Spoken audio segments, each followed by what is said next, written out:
shadows behind the curtains. It all started in mid-autumn when the Johnson family moved into an old house on the outskirts of Blackwood, a small town in Ohio. The sky was heavy with gray clouds that day, the wind sharp, pushing dry leaves across empty streets. The house sat alone at the end of a dirt road, surrounded by bare trees and tangled weeds, its faded siding peeling, its windows dim under a cracked, sagging roof. People in town whispered about the place, saying it had been empty for 20 years after a farming family vanished one foggy night without a trace. But then the Johnsons arrived, a mother, a father, and 2 kids, a boy about 8 and a girl a bit older, pulling up in a rusty pickup truck that rattled loudly. They unloaded boxes, suitcases, a few pieces of furniture, their movements slow, deliberate, silent. No one heard them laugh or talk, no greetings waved to neighbors,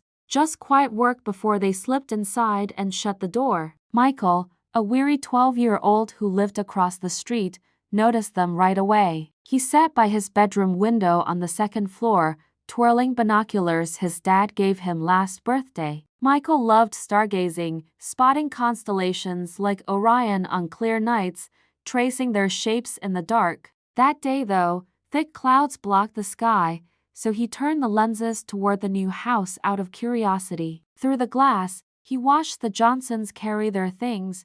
No rush, no noise, just blank faces, heads bowed, curtains drawn tight even as daylight faded. The next day, he couldn't resist looking again. He had a habit of watching people, making up stories about them, the mailman a spy, the old lady down the street hiding treasure. But the Johnsons didn't fit any tale he could imagine, their stillness too strange. They barely left the house. Once, he saw the mother, tall, with long dark hair, standing on the porch, frozen, staring into nothing for ages. Her face stayed empty, no smile, no frown, just pale and blank. The father, broad-shouldered in a gray jacket, walked to the shed out back a few times, steps too even, mechanical. The kids never showed no playing, no shouting, no life at all. That silence gnawed at Michael, heavy, unnatural, pulling at his nerves. A week passed, and the unease grew in his chest. He'd gotten used to their quiet, but he couldn't shake the feeling something hid behind those curtains. He noticed patterns.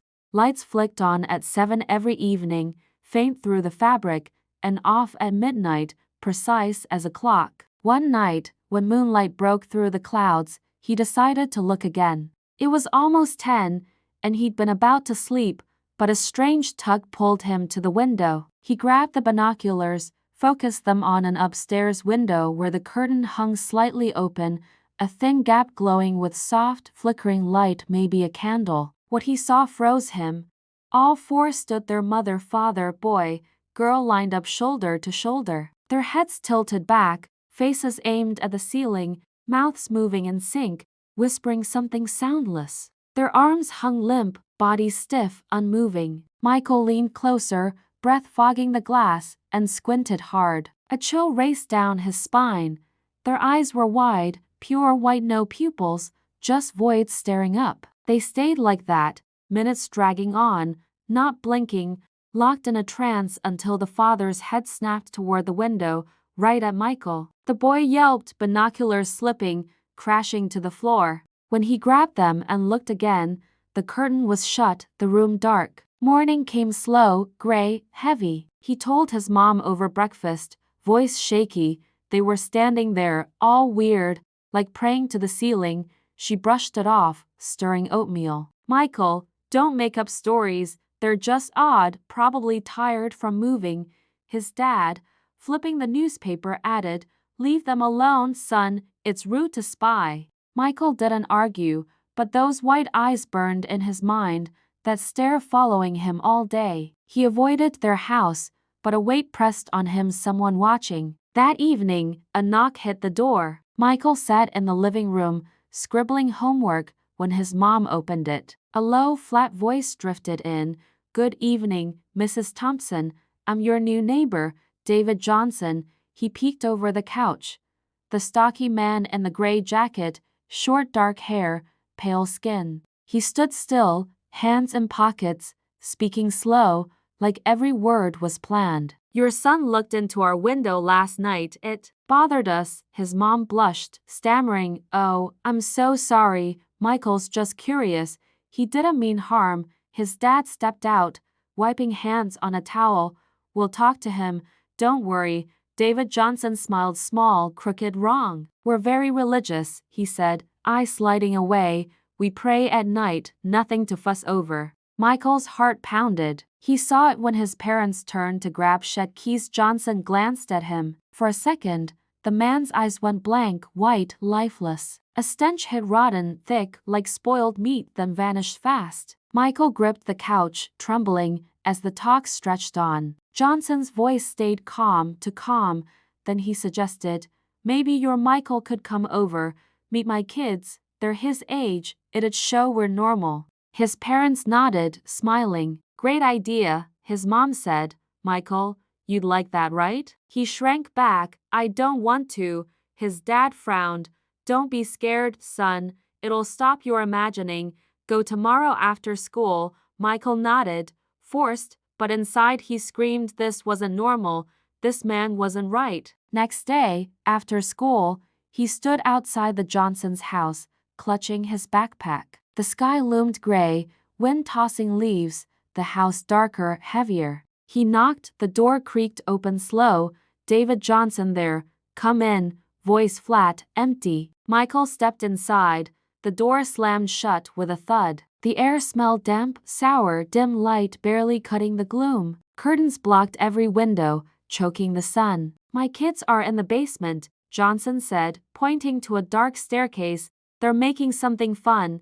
Go down." Michael froze, but a cold, hard hand landed on his shoulder. "Go," Johnson growled, voice low, rough. Fear choked him, but he moved, legs shaking, stairs groaning under his feet. Darkness thickened below, air turning cold, sharp, as he reached the bottom. A weak bulb flickered on the wall, shadows dancing on damp concrete. He stopped, breath catching in the corner.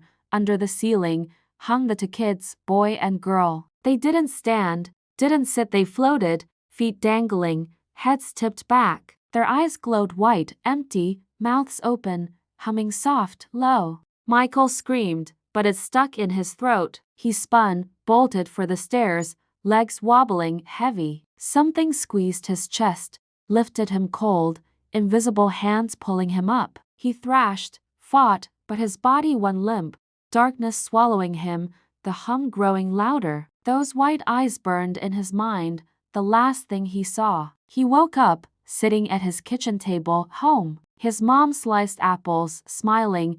His dad read the paper, calm, everything normal, but wrong. His hands rested on the table, still, heavy, his face stiff, not his own. He caught his reflection in the window, blank, strange. "How are you, Michael?" his mom asked, voice warm. He nodded, slow, mechanical. "I'm fine," flat, hollow. His parents smiled, nodded back, and he paused. "Can I go to Mr. Johnson's again?" he asked, words slipping out, alien. His mom blinked, surprised. "Sure, honey, if you liked it there." His dad flipped a page. "Fine by me." Michael stood, walked to the door, lips twitching in a faint, wrong smile. He didn't know why he wanted to go back, but something inside moved, watched, spoke through him.